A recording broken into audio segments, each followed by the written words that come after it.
दोस्तों, क्या आपको पता है कि भारत की धरती पर ऐसे कई शहर थे जो कभी सोने की तरह चमका करते थे, लेकिन आज सिर्फ खंडहर, कहानियाँ और रहस्य बनकर रह गए हैं। इनमें से तो कुछ ज़मीन के नीचे दबे हैं और कुछ समुद्र की गहराइयों में, और कुछ का इतिहास तो आज तक कोई समझ ही नहीं पाया। तो आज हम जानेंगे भारत के ऐसे कुछ खोए शहर जिनके बारे में हमने सिर्फ पढ़ा है और कहीं सुना है, लेकिन हमें पता नहीं कि वो कैसे खो गए, या किसी के बारे में तो हमने पढ़ा भी नहीं है। तो आज हम सबसे पहले बात करेंगे द्वारका की। द्वारका भगवान कृष्ण की नगरी, गुजरात के तट पर समुद्र की गहराइयों में बसा द्वारका।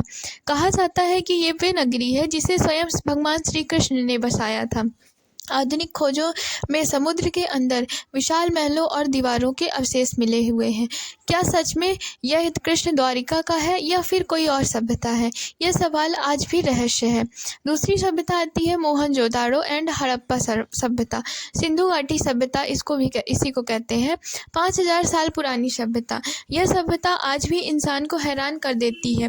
पक्की ईंटों के घर, जल निकासी व्यवस्था और बड़े बड़े बाजार। उस दौर में इतना एडवांस सिस्टम होना अद्भुत है, लेकिन अचानक इस सभ्यता क्यों गायब हो गई, यह कोई नहीं जानता है।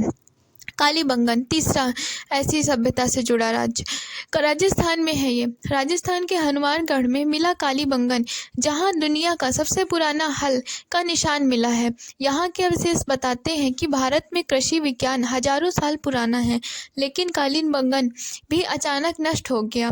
फिर आता है धौलावीरा। गुजरात का धौलावीरा सिंधु सभ्यता का एक और बड़ा शहर था। यहाँ की जो वाटर कंजर्वेशन सिस्टम था, मतलब जल संग्रह प्रणाली, इतनी आधुनिक थी कि आज भी इंजीनियर इसके डिज़ाइन से हैरान हैं। फिर आता है सोनपुर और वैशाली शहर। वैशाली को दुनिया का पहला लोकतंत्र कहा जाता है।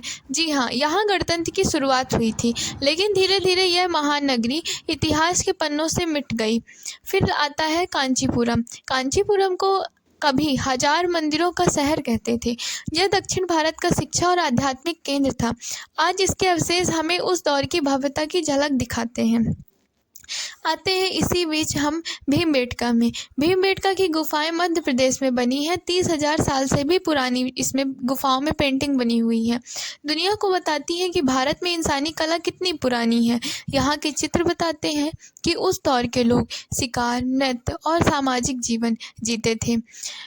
फिर आता है अंतिम कौशाम्बी। कौशाम्बी कभी मौर्य और गुप्त साम्राज्य का एक अहम नगर था। यहाँ से बुद्ध धर्म का प्रचार हुआ। आज के इसके खंडहर हमें उस युग की शक्ति और संस्कृति की झलक देते हैं। तो ये थे भारत के कुछ ऐसे खोए हुए शहर जो कभी सभ्यता, व्यापार और संस्कृति के केंद्र थे, लेकिन आज सिर्फ कहानियों और खंडहरों में जिंदा हैं। इनमें से कई शहर अभी ज़मीन के नीचे दफन हैं, और कौन जाने आने वाले समय में जब ये उजागर होंगे तो हमें कितनी नई कहानियाँ सुनाएंगे और हम कितनी नई तकनीकी से परिचित होंगे। सोचिए।